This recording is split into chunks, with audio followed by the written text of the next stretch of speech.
There was once a boy called Jack, and he was a shepherd lad, and he worked for a laird. Now this laird was a grippy, miserable, mean man who liked nothing better than to sit in a wee room at the top of his castle, counting his gold and looking at his maps to figure out just how extensive his lands were. Now Jack was very poor because this grippy, miserable laird didn't pay him very much money, maybe only a couple of pounds a week. So Jack and his mother that he lived with didn't have very much at all. They would occasionally get a wee bit of extra money if his mother sold a jumper with wool that Jack collected, when Jack would be wandering around the countryside picking wool up off the fences or off the hedges, and he would take it back to his mother and she would spin it and make the jumpers. Now where Jack looked after the sheep was a piece of land from which you could see the laird's castle on the other side of the river that ran through the glen. And the laird could see all the way round across his lands and liked to keep an eye on Jack and what he was doing. So Jack would sneak into the woods, and this was where he liked to spend more time than anywhere else. If anybody was ever looking for him, they'd find him in the woods. If his mother brought his piece for his dinner, she'd find him in the woods. If she sold a jumper and had bought him some sweeties and was looking for him, she'd find him in the woods. And he spent so much time there that he got to know the birds and their language, and he could speak to them and they could speak to him. Now, one midsummer, there was a great commotion in the trees, and all the birds flew up and flew away out of the woods. And Jack said to one of them, "What's going on?" And the wee bird said, "Oh, did you not ken? Every midsummer, the trees uproot themselves from where they're standing, and they make their way down the hillside to the banks of the river, and there they have a big dance, a big ceilidh." And the wee bird said, "Aye, and that tree up there, the big old oak tree, that's Auld Croovy. He's the king of the trees, and he's the one that will lead them down to the river." So Jack thinks, "I'd like to see that." And he thanks the wee bird, and the wee bird flies away, and he settles down, ready for the spectacle. Now, just as he's getting settled down, up comes the laird, who'd seen all this from the window of his wee room at the top of the castle, and he'd seen the great commotion of birds flying out of the pine trees and wanted to know what was going on. So Jack told them, midsummer, all the trees uproot themselves down the hillside. They go to dance by the river. And the laird said, "Oh, I think I might like to see that." And he knew more than he let on, and he was about to make a plan.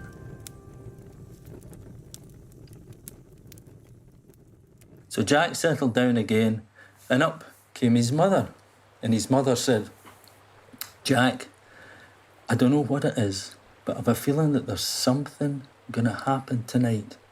I'm just a wee bit worried, and I made this for you." And she gave him a rope that she'd spun out of wool, a rope with 10 loops in it. And she gave it to him and she said, "Here, I think you might need this."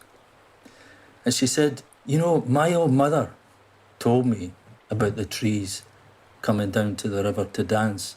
And the thing that she said was the spot that's left when they uproot themselves and move away is called their birth spot. And if you look into the birth spot, at the bottom of it, you'll see all kind of precious stones and jewels and gold and silver. And you can take some of that, but you shouldn't take too much, because if you take too much, the trees will come back and they'll mully grab you." So Jack was very aware of the warning and thanked his mother, and off she went. And he was just getting settled down again when he heard a voice, "Jack, Jack, what is it this time?" He thought, "I'm just never going to get settled here." And he looked round and he was about to snap, and he saw that it was Lizzie. Lizzie, the kitchen girl. Now Lizzie had a wee bit of a soft spot for Jack, and Jack liked her as well, so he wasn't so inclined to snap at her. And she said, Jack, I've heard the laird plotting and planning. He's up to something. Just you be really careful. I will, said Jack. So he thanked Lizzie, and off she went as well. And he settled himself down, and just as he was getting settled, he could feel the hairs on the back of his neck standing up. And he looked round, and there behind a rock was the evil, grippy laird with a great big dagger in his hand and a gleam in his eye that said that he would use it if he had to. And Jack thought, I'm going to keep out of his way. And then it started. The air was filled with beautiful music, violins and cellos. And the music stopped all of a sudden and was replaced by a great roaring, scraping, screeching, trampling sound. And up came the trees out of their spots and started to make their way down the hillside, down to the riverbank, where they started to dance. They were dancing backwards and forwards and in circles and in lines and swinging and hooking. They were dancing the Canadian bark dance, the Pride of Ellen, Strip the Willow, having a great time. Jack was so absorbed in what he was seeing that he was hardly aware of a voice in his ear saying, you go near Auld Cruvie's birth spot and it will be the worse for you. And it was the laird, of course. Now Jack had no intention of going anywhere near Auld Cruvie's birth spot, but he did see a smaller one just right next to where he was sitting. And he looked in, and there, right enough, as his mother said, the bottom of it was covered with precious stones and jewels and gold and silver. So he jumped in and he picked up a stone and put it in his pocket. And as he did so, a strange thing happened. The hole started to get lower. He picked up another one, same again.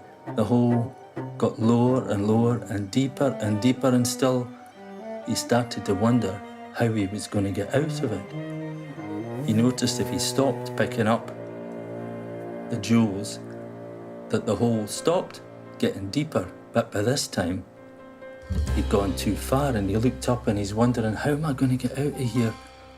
And as he was looking round for a way of getting out of the hole, he saw Lizzie's head poking over the edge, and she said, Jack, the rope, use the rope. The rope, of course. And he took the rope off his belt and threw it up to Lizzie, and she wound it round a rock, and Jack was able to climb up the rope and out of the birth spot. And the two of them ran over to Auld Cruvie's birth spot, and there, right enough, was the laird, stuffing jewels and precious stones into his bags and into his pockets, and of course it was getting lower and lower and lower and lower. And they shouted to him, come on, out of there! The trees are coming back, you'd better hurry. And Jack threw down the rope and he's shouting to the laird, grab the rope, come on, quick!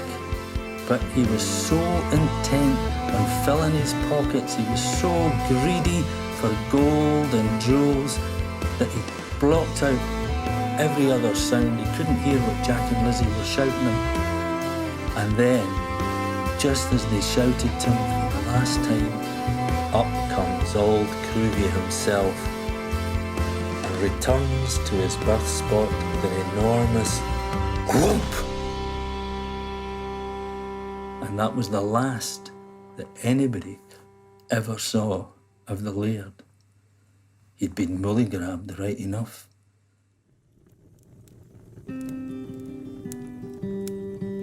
The castle was taken over by the laird's brother, who, unlike the first laird, was a kind and generous man. And he gave Jack a pay rise, promoted him by and by till he was in charge of all of the lands round about, And of course he had money from the stones and the gold and silver that he collected. He bought a wee house for his mother, and of course a house for himself and Lizzie, because you've guessed it, they got married and they lived happily ever after. But they always remembered that if you take too much from nature, nature will have its revenge. Take too much and that'll be you. Holy crap.